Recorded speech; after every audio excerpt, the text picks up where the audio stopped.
ಹೆಸರಾಂತ ಸಾಹಿತಿ ಹಂಪ ನಾಗರಾಜಯ್ಯನವರನ್ನು ದಸರಾ ಉದ್ಘಾಟನೆಗೆ ಈ ಸಾರಿ ಕರೀತಾ ಇದ್ದೇವೆ. ಅವರಿಗೆ ಆಹ್ವಾನ ಕೊಡ್ತಾರೆ ಜಿಲ್ಲಾ ಆಡಳಿತವರು ಮತ್ತು ಡಿಸ್ಟಿಕ್ ಇನ್ಚಾರ್ಜ್ ಮಾದೇವಪ್ಪ ಅವರು. ಅವರಿಗೆ ಆಹ್ವಾನವನ್ನು ಕೊಡ್ತಾರೆ, ಅವರನ್ನು ಕರೀತಾರೆ. ನನಗೆ ವಹಿಸಿದ್ರು ಯಾರನ್ನು ಮಾಡಬೇಕು ಅಂತ. ಹಂಪ ನಾಗರಾಜಯ್ಯನವರನ್ನು ನಾನು ತೀರ್ಮಾನ ಮಾಡಿದ್ದೆ. KPSC ಎಕ್ಸಾಮ್ನ ಎಕ್ಸಾಮ್ ಮಾಡ್ತೀನಿ ಅಂತ ಹೇಳಿದ್ರು. KPSC ಎಕ್ಸಾಮ್ ಆಯ್ತು, ಗೊಂದಲಗಳಾಯಿತು, ಅಲ್ಲಿ ಟ್ರಾನ್ಸ್ಲೇಷನ್ ಎಲ್ಲ ತಪ್ಪಾಯ್ತು. ವಿತಿನ್ 2 months ಅದನ್ನು ಎಕ್ಸಾಮ್ ಮಾಡ್ತೀನಿ ಅಂತ ಹೇಳಿದ್ರು.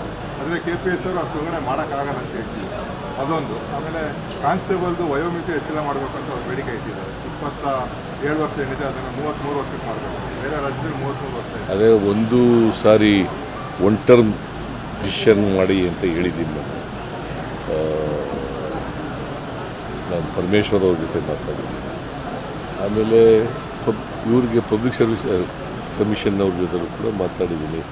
ಅದಕ್ಕೆ ಪರೀಕ್ಷೆ ತಹಸೀಲ್ದಾರರು, ಅಸಿಸ್ಟೆಂಟ್ ಕಮಿಷನರ್ ಅದರಿಂದ ಮಾಡಿ ಪರೀಕ್ಷೆ ಬೇರೆ ಪರೀಕ್ಷೆ ಮಾಡಿ ಅಂತ. ಯಾಕಂದರೆ ಕನ್ನಡದಲ್ಲಿ ಭಾಳ ತಪ್ಪಾಗಿದೆ, ಇಂಗ್ಲೀಷಿಂದ ಕನ್ನಡಕ್ಕೆ ತರ್ಜುಮೆ ಮಾಡೋದು ಭಾಳ ತಪ್ಪುಗಳಿದೆ. ಅದಕ್ಕೋಸ್ಕರ ಮಾಡಿ. ಗಣೇಶನ ಗಲಾಟೆ ಜಾಸ್ತಿ ಆಗ್ತಾ ಇದೆ. ದಾವಣಗೆರೆಯಲ್ಲೂ ಸಹ ಕಲ್ಲು ತೂರಾಟ ಮಾಡುವಂಥ ಕೆಲಸ ಜಾಸ್ತಿ ಅಂದರೆ ಕಲ್ಲು ದಿನ ದಿನ ಎಷ್ಟು ಗಣೇಶಗಳಿದ್ದೋ ಗೊತ್ತಾ? ಎಷ್ಟಿದ್ದೋ 60,000 ಗಣಪತಿಗಳು. ಅದು 2 ಇನ್ಸಿಡೆಂಟ್ ಆದರೆ ಬಹಳ ಸಾವಿರಾರು ನೂರಾರು ನಡೀತವೆ ಅಂತಂದ್ರೆ ನೀವು ಪ್ರಶ್ನೆ ಕೇಳುವಾಗ ಕರೆಕ್ಟಾಗಿ ಕೇಳಬೇಕು. 2 ಕಡೆ ಆಗಿದ್ದಾವೆ. ನಾಗಮಂಗಲದಲ್ಲಿ ಒಂದಾಗಿದೆ, ದಾವಣಗೆರೆಯಲ್ಲಿ ಒಂದಾಗಿದೆ ಅಲ್ವಾ? ದಾವಣಗೆರೆಯಲ್ಲಿ ಬರೀ ಕಲ್ಲು ತೂರಾಟ ಆಗಿದೆ. ನಾಗಮಂಗಲದಲ್ಲಿ ಅಂಗಡಿಗಳೆಲ್ಲ ಸುಟ್ಟಾಕಿದ್ದಾರೆ.